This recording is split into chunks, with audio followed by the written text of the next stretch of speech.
आबादी के लिहाज से देश का सबसे बड़ा सूबा होने के कारण भारतीय राजनीति में उत्तर प्रदेश की तूती बोलती है। कई प्रधानमंत्रियों को दिल्ली के तख्त पर बैठाने वाला ये राज्य हमेशा खबरों में रहता है। यही वजह है कि इस प्रदेश के सबसे बड़े सियासी घराने का देश की राजनीति में एक अलग रसूख है। जी हाँ, हम बात कर रहे हैं यादव परिवार की, जिसके इर्द गिर्द पिछले 3 दशकों से अधिक समय से यूपी की राजनीति घूम रही है। यूपी के राजनीति में यादव घराने की स्थापित करने वाले पूर्व मुख्यमंत्री और नेताजी के नाम से मशहूर मुलायम सिंह यादव भले ही अब नहीं रहे, लेकिन उनके बेटे अखिलेश यादव इस विरासत को बखूबी आगे ले जाते नजर आ रहे हैं। नेताजी के निधन के बाद हुए उपचुनाव में समाजवादी पार्टी के प्रदर्शन ने बता दिया कि अखिलेश मुलायम के उत्तराधिकारी के तौर पर स्थापित हो चुके हैं।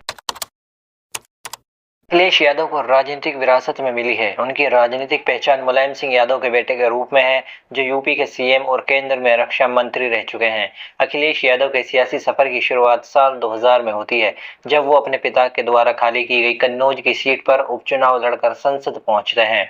साल 2004 और साल 2009 में एक बार फिर वो जीतने में कामयाब रहते हैं। सपा सुप्रीमो और नेता प्रतिपक्ष अखिलेश यादव साल 2019 में एक बार फिर लोकसभा का चुनाव आजमगढ़ से जीतते हैं, लेकिन 2022 में करहल से विधानसभा चुनाव जीतने के बाद वो लोकसभा से इस्तीफा दे देते हैं। साल 2012 उनके सियासी जीवन का सबसे अहम साल साबित होता है। उस साल विधानसभा चुनाव में अखिलेश साइकिल यात्रा निकालकर जमकर पसीने बहाते हैं और लोगों के बीच काफी लोकप्रिय भी होते हैं। नतीजों में समाजवादी पार्टी की ऐतिहासिक जीत होती है और पिता मुलायम सिंह गद्दी अपने बेटे को सौंपने का मन बना चुके थे। मात्र 38 साल की उम्र में अखिलेश के हाथों में देश के सबसे बड़े सूबे की कमान आ जाती है। अखिलेश यादव यूपी के सबसे युवा सीएम के तौर पर मीडिया में छा जाते हैं। लेकिन साल 2014 आते आते देश की सियासी फिजा नई करवट ले लेती है और अखिलेश का सियासी भविष्य भी डगमगाने लगता है। उस साल आम चुनाव में बड़ी पराजय झेलने के 3 साल बाद अखिलेश अपनी गद्दी भी नहीं बचा पाते। साल 2017 में योगी आदित्यनाथ के रूप में प्रचंड बहुमत के साथ बीजेपी की सरकार आती है।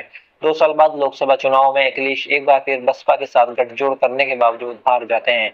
हार का सिलसिला यही नहीं रुकता। साल 2022 के विधानसभा चुनाव में अखिलेश यादव की समाजवादी पार्टी ने आरएलडी के साथ गठबंधन किया, लेकिन इसके बावजूद वो दोबारा बीजेपी को सत्ता में आने से नहीं रोक पाते हैं। का जन्म 1 जुलाई 1973 को उत्तर प्रदेश के इटावा जिले के सैफई में हुआ था। उनके पिता मुलायम सिंह यादव ने समाजवादी पार्टी का गठन किया था, जिसके वे लंबे समय तक अध्यक्ष रहे। मुलायम सिंह यादव के बाद साल 2017 में अखिलेश यादव ने पार्टी की कमान अपने हाथ में ले ली। अखिलेश यादव की मां का नाम मालती देवी है। अखिलेश यादव की शादी 24 नवंबर 1999 को हुई थी। उनकी पत्नी डिंपल यादव भी राजनीति में है। साल 2012 में जब अखिलेश यादव उत्तर प्रदेश के मुख्यमंत्री बने, तो उन्होंने कन्नौज लोकसभा सीट से इस्तीफा देना पड़ा। इस सीट पर पार्टी ने अखिलेश यादव की पत्नी डिंपल यादव को प्रत्याशी बनाया और वे चुनाव जीतकर लोकसभा पहुंची थी। इसके बाद साल 2014 के लोकसभा चुनाव में भी उन्होंने कन्नौज लोकसभा सीट से जीत दर्ज की। अखिलेश और डिंपल यादव के 3 बच्चे हैं। उनके बच्चों के नाम आदित्य और 2 जुड़वा बच्चों के नाम अर्जुन व टीना है। उत्तर प्रदेश के 20वें मुख्यमंत्री रहे अखिलेश यादव ने अपनी स्कूली शिक्षा इटावा के सेंट मेरी स्कूल से पूरी की।